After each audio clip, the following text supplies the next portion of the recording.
Ever pondered the intriguing connection between Japanese and Hindu deities? Let's take a journey back in time and unravel this fascinating link. It all started with the introduction of Buddhism to Japan from India around the 6th century. This wasn't just a religious transition, it was a cultural one that left an indelible mark on Japanese mythology. The ancient scriptures of India, the Vedas, and the Upanishads found their way to the land of the rising sun. These texts introduced a pantheon of Hindu deities to Japanese folklore, weaving a tapestry of shared mythology that still exists today.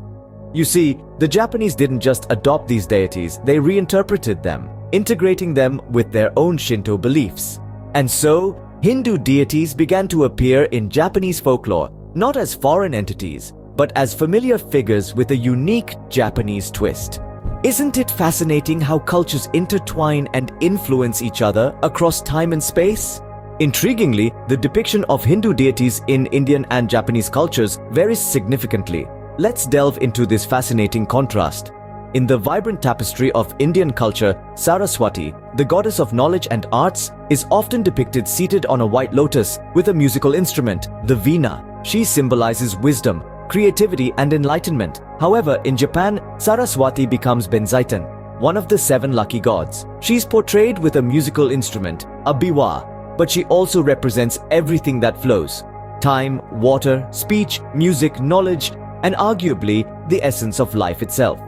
Then there's Ganesha, the elephant-headed god in India, revered as the remover of obstacles and the lord of beginnings. He's traditionally depicted with a small mouse as his vehicle. Yet in Japan, Ganesha transforms into Kangiten, a deity of bliss. He is represented as a pair of 2-armed, elephant-headed deities in an embrace, signifying conjugal harmony and prosperity.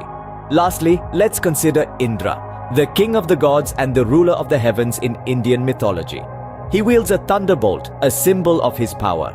In Japan, however, Indra becomes Taishakuten, a protector deity. He is often depicted holding a vajra, a weapon symbolizing indestructibility and irresistible force.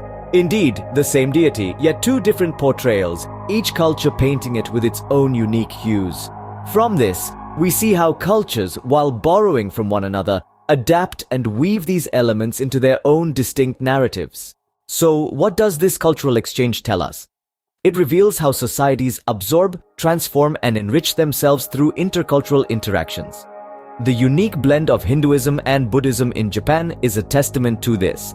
It underscores how deities traveled across seas, morphing into forms that resonated with the local ethos. This interweaving of cultures doesn't dilute identity. Rather, it adds layers of depth and complexity. As we see, cultures are not isolated islands but a vibrant tapestry interwoven with threads from around the world.